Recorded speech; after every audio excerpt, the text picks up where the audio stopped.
আমি এখন আছি আপনার ব্রাহ্মণদি এলাকা। এটা হচ্ছে নরসিংদী পার ব্রাহ্মণদি বলে আর কি।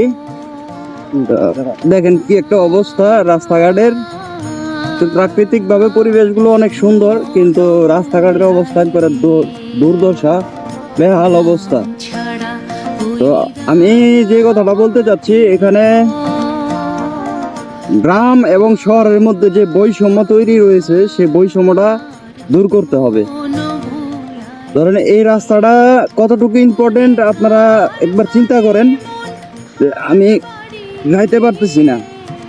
তো এই যে এই এলাকার মানুষ এদিকে ফসল তৈরি করে, উৎপাদন করে, হ্যাঁ, এই যে টাল টোল আছে, এইগুলা থেকে ফসল নিয়ে যদি রাস্তাগুলো ভালো থাকতো, তাহলে গাড়ি দিয়ে চলাফেরা করতে পারতো বা বাজারে নিতে পারতো।